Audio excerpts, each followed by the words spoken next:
ముందుగా ఎక్కువ పాలు పోసే సొసైటీ నుంచి కొంత సభ్యులను ఎన్నుకుంటారు, మహిళా సమాఖ్య నుంచి సభ్యులను ఎన్నుకుంటారు, అలాగే డైరీ 1000 లీటర్లు పోసే డైరీ నుంచి కూడా ఒకరిని ఎన్నుకుంటారు, అలాగే వెటర్నరీ డిపార్ట్మెంట్ నుంచి కూడా అనుభవజ్ఞులైన రిటైర్డ్ అయిన వాళ్ళని కూడా ఎన్నుకుంటారు. ఇటు 28 మందిని ప్రతిపాదనలు చేసి, అట్లాగే ఎస్టీ, ఎస్సీ, బీసీ ఈ రైతులు, పాల ఉత్పత్తి చేసే రైతులు, పశువులు ఉన్న రైతులను కూడా వాళ్ళ నుంచి కూడా సభ్యులుగా తీసుకుంటారు.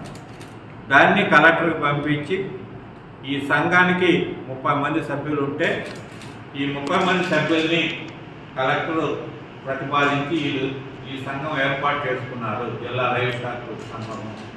ఆ సంఘాన్ని ఎలక్షన్ పెట్టుకోమని కలెక్టర్ చెప్తాడు. దాంట్లో ఆ 30 మందిలో మేము ఒక 15, 12 ఈసీ మెంబర్లుగా పెట్టుకొని ఈసీ మెంబర్లుగా ఎలక్ట్ చేసి ఆ ఈసీ మెంబర్ల నుంచి ఒకటి చైర్మన్గా ఎన్నుకోవడం జరుగుతుంది. దీనికి కలెక్టర్ గారే ఒక ఎలక్షన్ ఆఫీసర్ నియమిస్తాడు. ఎలక్షన్ ఆఫీసర్ నియమించిన తర్వాత ఆ రోజు ఎన్నిక జరుగుతుంది. ఎవరైనా పోటీ చేయొచ్చు. ఈ 30 మంది సభ్యుల్లో ఎవరిని ఎన్నుకుంటే వాళ్ళని చైర్మన్గా నియమిస్తారు. దీనికి ఈ ఎలక్షన్ ఆఫీసర్ ఈ ప్రక్రియ కూడా మొత్తం నామినేషన్స్ అన్ని కార్యక్రమాలు జరుగుతుంది. అలాగే జిల్లా వరకు ఆ విధంగా జరుగుతుంది. జిల్లా నుంచి స్టేట్ చైర్మన్ పోస్ట్కి అన్ని జిల్లాల నుంచి స్టేట్ చైర్మన్ అయితేనేమి, ప్రోగ్రెస్ ఫార్మర్స్ అయితేనేమి, జిల్లా మహిళా సమాఖ్య నుంచి అయితేనేమి, రాష్ట్ర మహిళా సమాఖ్య నుంచి అయితేనేమి, దానికి సెక్రటరీ ఎలక్షన్ పెట్టుకోమని చెప్పి ఒక చెప్తారు. మా ఏపీఎల్డే సంస్థ సెక్రటరీ చెప్పినప్పుడు సెక్రటరీ ఎలక్షన్ ఆఫీసర్ నియమిస్తాడు. ఆయన కూడా జేడీకి డిప్యూటీ డైరెక్టర్ క్యాడర్. ఆ ఎలక్షన్ ఆఫీసర్ కూడా నామినేషన్ టైము, ఎలక్షన్ టైము అన్నీ పెడతారు. ప్రతిపాదన చేసి ఎలక్షన్ జరిపి ఆ నివేదికని సెక్రటరీ పంపుతారు. జిల్లా అయితే ఇక్కడ జేడీకి, కలెక్టర్ గారికి పంపుతారు. ఇది కేవలం రైతులు ఎన్నుకున్న సంఘం. దీంట్లో రాష్ట్ర ప్రభుత్వానికి కాకుంటే ప్రభుత్వానికి తెలియజేయాల్సిందే తప్ప మాకు వచ్చే నిధులన్నీ కూడా సెంట్రల్ గవర్నమెంట్ ఫండ్స్, తక్కువ నిధులు కూడా మాకు రాష్ట్ర ప్రభుత్వానికి వస్తాయి.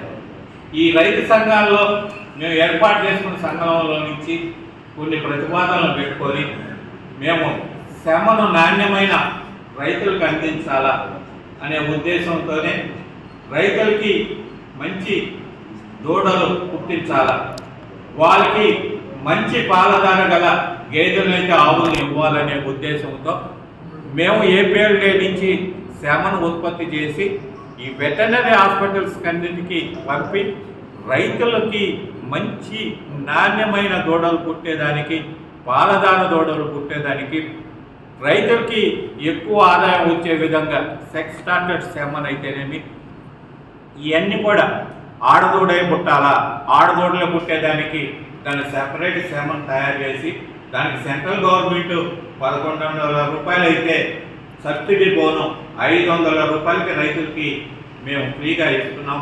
అలాగే శ్రమను కూడా ప్రతి రైతుకి కూడా ఎన్ఏపి ప్రోగ్రాం కింద మేము శ్రమ చేసి ఉత్పత్తి చేస్తే సెంట్రల్ గవర్నమెంట్ కూడా మాకు ఫ్రీగా ఇస్తారు. ఫ్రీగా ఇస్తే మేము రైతులకు ఇస్తాం, రైతులకు కూడా ఫ్రీగా ఇస్తాం. మాకు ఈ ఏపీఎల్డే సంస్థకి మేము ఎన్ని శ్రమను ఉత్పత్తి చేసి రైతులకు అందిస్తామో, రైతులకు చేస్తామో ఆ డబ్బులు కూడా సెంట్రల్ గవర్నమెంటే ఇస్తుంది. మేము చేసే ప్రతి ప్రోగ్రాం కూడా సెంట్రల్ గవర్నమెంట్ది. కాఫ్ ర్యాలీ అయితేనేమి, అందాల పోటీలు అయితేనేమి, రైతులకి మేతలు అయితేనేమి, ఫార్మ్స్ పర్యవేక్షణ అయితేనేమి, అలాగే ఈ సెమన్ స్టేషన్ పర్యవేక్షణ అయితేనేమి, మొత్తం సెంట్రల్ గవర్నమెంట్ నిధులతోనే ఎక్కువ శాతం 95% సెంట్రల్ గవర్నమెంట్ నిధులు. శ్రీనివాసరావు ఇక్కడ ఎగ్జిక్యూటివ్ ఆఫీసర్గా పనిచేస్తున్నాను. ఈ యొక్క సంస్థ BLDA district life style development association ఈ యొక్క జిల్లాకు సంబంధించినటువంటి యొక్క సంస్థ మన ఎనస్టవైల్ నెల్లూరు జిల్లాలో ఉన్నటువంటి అన్ని వెటర్నరీ హాస్పిటల్స్కి శమనం, లిక్విడ్ హైడ్రోజన్ సప్లై చేయడం అనేటువంటిది ప్రాముఖ్యమైనటువంటి ఇక్కడ విధిగా మేము చేస్తూ ఉన్నాము.